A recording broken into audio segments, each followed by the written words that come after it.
क्या आप जानते हैं कि रामायण में केवल वानरों का ही नहीं बल्कि गिद्धों का भी महत्वपूर्ण योगदान रहा है। यह कहानी है संपाति और जटायु की, दो भाइयों की, जिनकी वीरता और बलिदान ने भगवान राम के उद्देश्य को सफल बनाने में मदद की। संपाति और जटायु अरुण देव के पुत्र और गरुड़ के भतीजे थे। यह देव वंश के गिद्ध थे जो ऊंचाइयों में उड़ने की अद्भुत क्षमता रखते थे, लेकिन उनकी कहानी एक अनोखे बलिदान और कठिन संघर्ष की है।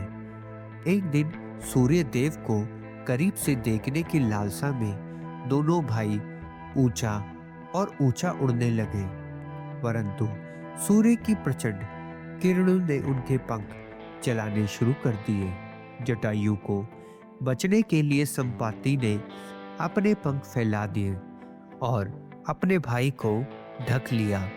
इससे जटायु तो बच गया, लेकिन संपाति के पंख पूरी तरह झुलस गए। संपाति धरती पर गिर पड़े, उनके पंख जल चुके थे और उनकी दृष्टि कमजोर हो चुकी थी। वर्षों तक वह एक गुफा में एकाकी जीवन जीते रहे। उनके बेटे सुरपाशर्व उनके लिए भोजन की व्यवस्था करते।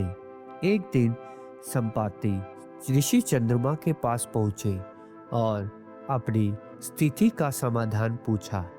ऋषि ने भविष्यवाणी की, त्रेता युग में भगवान राम के वनवास के दौरान उनकी मदद करने के पर संपाति की खोई शक्ति और पंख लौट आएंगे। हजारों वर्षों के बाद संपाति वानरों के एक समूह से मिले जो सीता माता की खोज कर रहे थे। संपाति को जब पता चला कि उनके भाई जटायु राम के लिए अपने प्राण निछावर कर चुके हैं, तो उन्होंने जटायु की आत्मा की शांति के लिए श्रद्धांजलि अर्पित करने की इच्छा जताई। संपाति ने वानरों को बताया कि उनकी दिव्य दृष्टि से उन्होंने सीता को लंका में देखा है। उन्होंने यह भी कहा कि यदि कोई 100 योजन समुद्र लांघ सकता है तो वह लंका पहुंचकर सीता की जानकारी प्राप्त कर सकता है।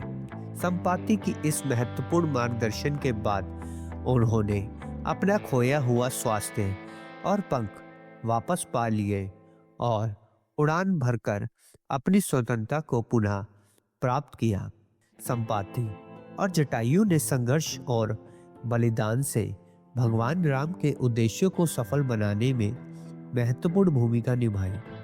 यह कहानी हमें सिखाती है कि अपने प्रियजनों के लिए त्याग और धैर्य का क्या महत्व होता है।